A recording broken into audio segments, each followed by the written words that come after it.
My name is Adrienne Slevin, and I've been a dental technician for 14 years, and today I'm going to teach you how to use the Identica Hybrid with the new colLab 2017 software. The first thing we're going to start with is a full arch case, number 8, and we're going to use the articulator module. So we're going to start a new project by entering the type of restoration that we'd like to do. We're going to start with an anatomic crown on number 8. So select anatomic crown and then click on the tooth that you would like to scan for. The next thing that we're going to do is we're going to tell the software that we're going to scan an adjacent tooth on number 9 and number 7. So what we're going to do now is enter the antagonist teeth. So we'll start with 23, and we can just hold our mouse button down all the way across, and it will continue to select all of the teeth that we would like to scan for. So what we can do now is we will go down and select what type of articulator plate we're going to use. And I'm going to use a Stratus articulator, which isn't on one of the lists, but it certainly isn't eliminated from what we can use. We just do not have the plates in order that are magnetic to snap onto the type of articulator that we're going to use for this. We can go with the regular articulator plate, which I really like. It will hold any type of articulator that you can imagine. All you'll have to do if you're going to use a whip mix articulator with the tall pen is just remove the pen. Anything that fits inside this scanner, I have not found an articulator yet, can fit in here. Next, we're going to select our patient name, and you can certainly put your own clinic in as well. So we'll just start with a typical John Smith. And you can put in your technician name as well if you'd like to keep track of the technicians that you have scanning for you. Now we'll save and scan. So this is our scan strategy setting. So we can choose between flexible multi-dyes and our impressions. We're just going to stick with model and make sure that we have our plate selected and confirm. And the software will prompt us to put in the upper jaw. We will insert the model and hit auto scan. Now we will get a preview of our arch, everything it's going to scan. I like to raise this arrow and then I won't have to trim anything later on. If you'd like to check what's behind the model, what you may be trimming off, you can just hit back, left, or right and make sure you're not trimming off any margins that may be important. So now we have an upper arch scan, and we will examine our data to make sure everything that we need to design our crown is there on our contacts. One of the nice things about the software is that we can add scans. So if we feel that we need a little bit more data on any of our interproximals, we'll just rotate the arch to the area that we see missing that is important. And we can take out anything that might be blocking. So we'll rotate that arch to look at the whole. We'll hit add scan, and what I like is that I can see that the camera, that the arm will turn it and rotate it into the camera view at exactly the same way I have it on the screen. Now when you zoom in, you can tell that it has completely captured all of the missing data that we had. We'll continue by hitting next. And we'll go ahead and take out the adjacent teeth. And we'll leave the prep in. This way the camera can get a clear view of the preparation.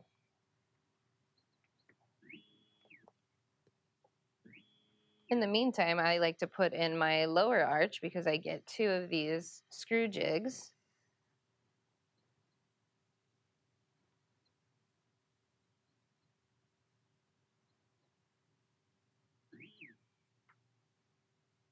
Okay, so now we will remove the upper jaw and place the lower jaw into the scanner and continue with next.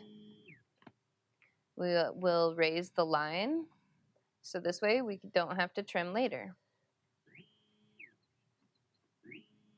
Raising the line will also decrease the processing time by decreasing the amount of data that we have.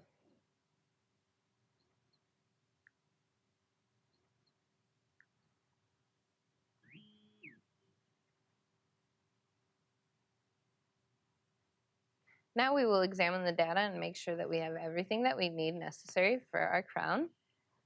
And we'll continue by placing the articulator plate into the scanner. You'll see that the scanner has rotated in a way that we can place the articulator plate into it. If it has not rotated, do not place the articulator plate in. We'll put our models on to our articulator.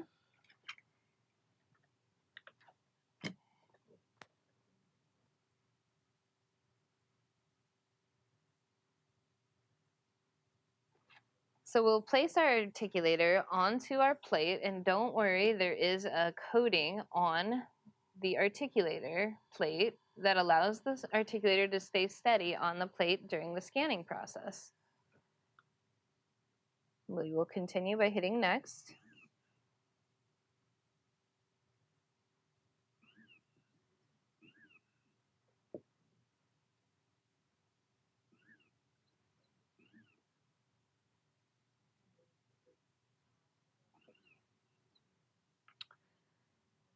Now we will remove all of the parts from the scanner.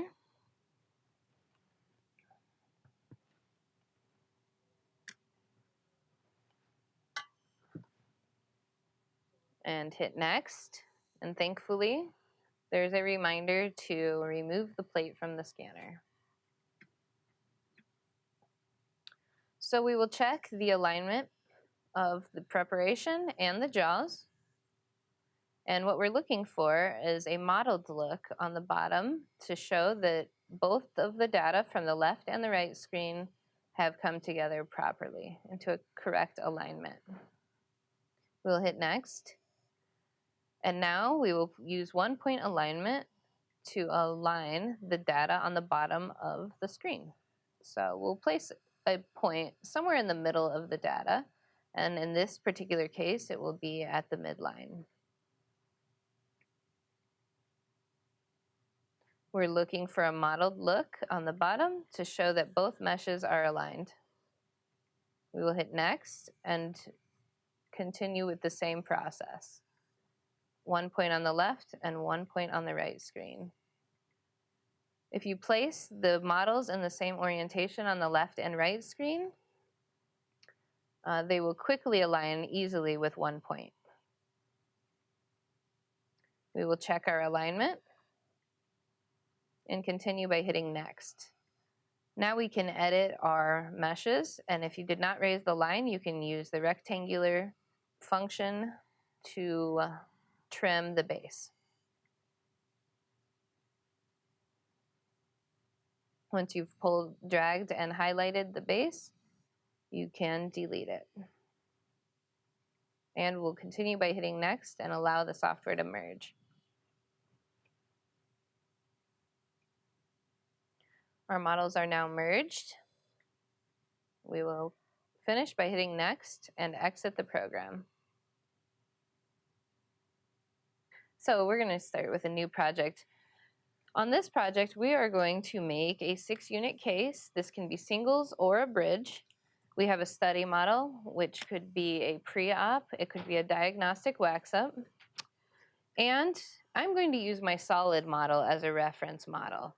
So what I've done is I've taken out all of my dies that are trimmed and placed them all on my flexible multi-die. We're going to start by entering the case for a 6 units anatomic wax-up. And you can use this for a framework as well, and you would just enter it for or if it was a Pontic, you'd enter it for Pontic wax-up. Today we're going to do a anatomic wax-up on 6 through 11, and we can just hold our mouse down and drag to number 11. We are going to enter the adjacent teeth, and as you can see, they're missing a bicuspid, so I'm going to go ahead and miss a bicuspid as well. We'll go to adjacent, click on number 4 and number 3, number 13, and number 14. And we will enter our patient name.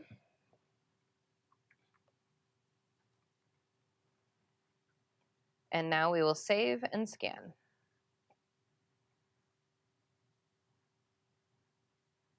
Now we choose our scan strategy, and for this, we're going to use the flexible multi-die. So we're going to choose flexible.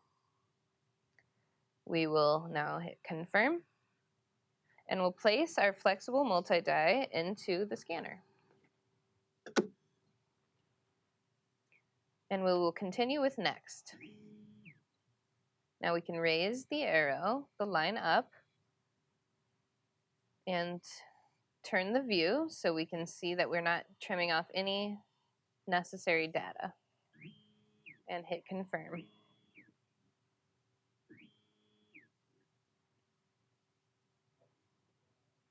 Now we will examine our data on the screen and look for any missing areas that we might want to add to. Now we will hit next. In this window, we will assign where each object is on the screen.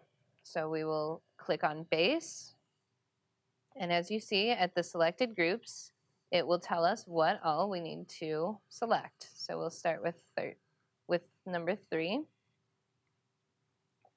number 4,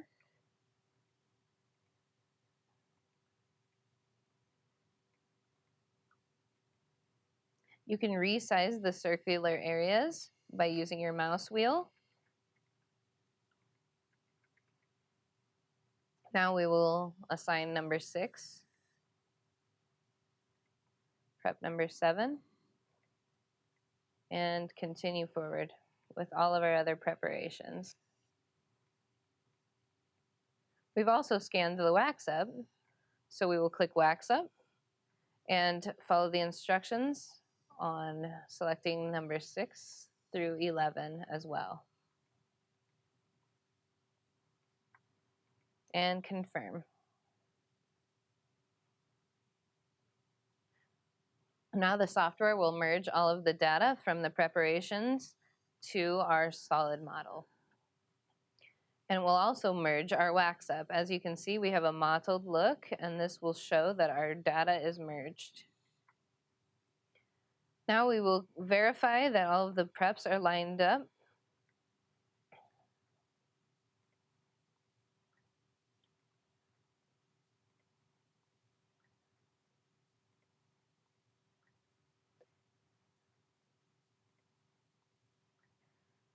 So on the bottom screen, we'll see the mottled look will show that the data is aligned. If you're concerned about the alignment of it, you can hit snap to, and it will recalculate the alignment in the data.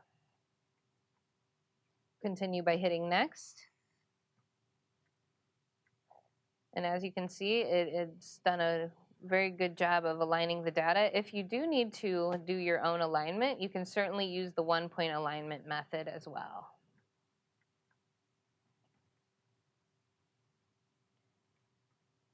Now we will check and make sure that everything appears aligned and hit next. At this stage, we will want to trim out every part of the Waxup that we do not want to copy.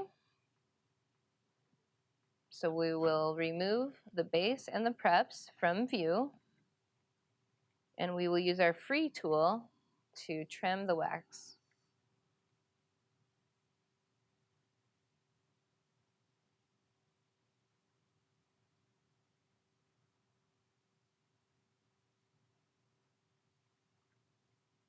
When we've selected everything that we do not want to copy in our design, we will hit the delete button.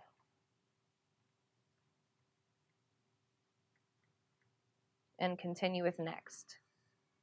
Now the data will begin merging. Now our merge is complete, and we will continue with next. And the program will now save all of our data. And we're ready to start a new project. The next thing that we're going to do is we're going to scan an impression. It is a triple tray impression. You can scan a full arch triple tray as well. This one is just a quadrant. You'll want to trim it down just the same way that you do when you're going to pour the impression. You don't need any scan spray at all. We'll start with new. We will make a crown on number 3. So we'll click anatomic crown. We'll select the preparation tooth. We will go down to adjacent tooth, select number 4 and number 2, and select our antagonist now, and hold our mouse down over our antagonist. We will go down to our patient and enter a new patient, and save and scan.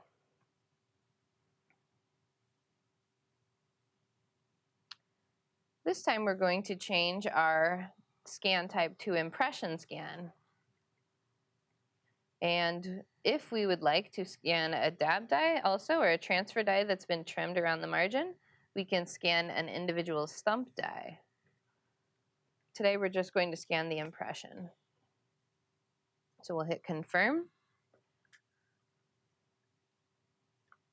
And we will take off the protective covering, open the door, and place the impression arm into the scanner.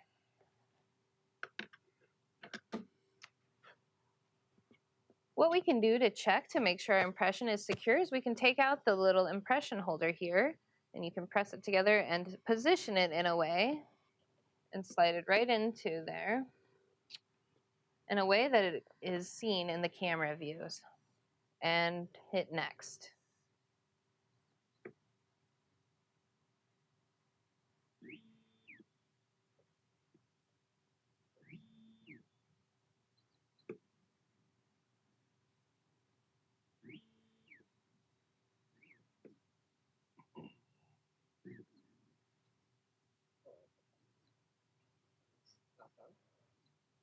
So we will check our data and continue with next. Now we will edit out our impression tray. We'll use the free tool and we will get rid of the lower jaw in order to get an accurate trim of our upper.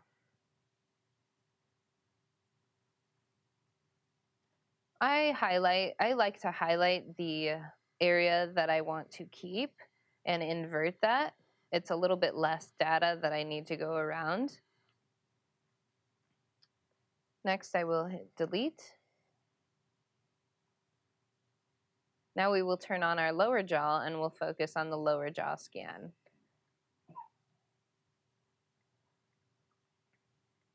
So I will enclose the area that I'd like to keep, invert, make sure that I have everything that is appropriate for the case, and delete that data. We'll continue with next, and we'll start our merging.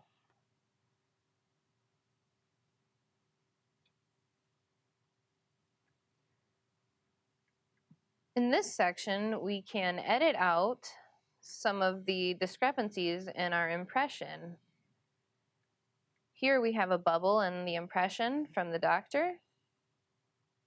So I'm going to delete out this bubble, and due to the surface texture of this data, the Medit software will actually follow the contours and fill that hole more accurately than scraping or free-forming in our design software.